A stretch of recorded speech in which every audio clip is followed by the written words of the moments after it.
À Abidjan, capitale économique de la Côte d'Ivoire et poumon de la sous-région Afrique de l'Ouest, les routes sont de moins en moins encombrées. La fluidité du trafic pour une ville d'environ 6,5 millions d'habitants est en effet le résultat des nombreux ponts construits sur la lagune ébriée.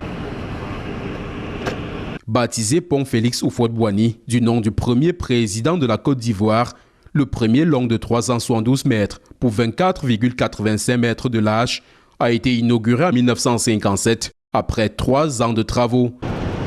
Il relie la commune de Treichville à celle du plateau. Le deuxième pont d'Abidjan, quant à lui, porte le nom du général de Gaulle.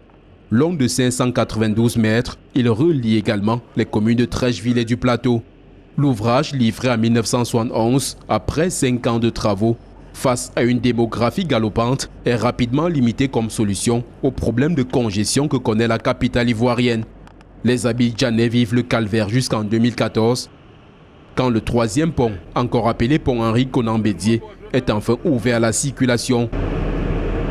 Malgré cela, les embouteillages persistent et les travaux du quatrième pont sont lancés, long de 850 mètres, avec 2 voies permettant la circulation d'au moins 3 véhicules dans chaque sens au même moment.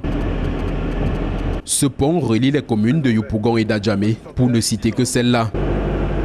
Pour faciliter les déplacements pendant la Coupe d'Afrique des Nations qui se joue en Côte d'Ivoire, il a été ouvert à la circulation le 10 janvier dernier. C'est le seul qui jusque-là n'a pas encore nom de baptême. Car le 5e est appelé pont Alassane Ouattara. Long de 1600 mètres, il a été inauguré le 12 août 2023 et relie les communes de Cocody et du Plateau. En plus de leur architecture unique qui apporte à Abidjan un visage majestueux, les ponts, une fois la nuit tombée, sont de véritables merveilles. Les jours fériés, le pont Alassane Ouattara est d'ailleurs fermé à la circulation et les populations viennent s'y balader et peuvent y prendre des photos. Pour traverser le pont Henri Konan Bédié, un passage par ce péage d'au moins 15 terminaux est obligatoire, où il faut débourser la somme de 1500 francs CFA.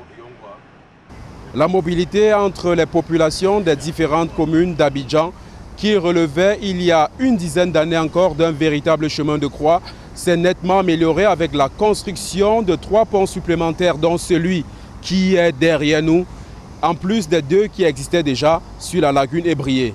Depuis le pont Alassane Ouattara, nous sommes Joël Essengue et Vivien Tonfac, envoyés spéciaux Equinox Télévision.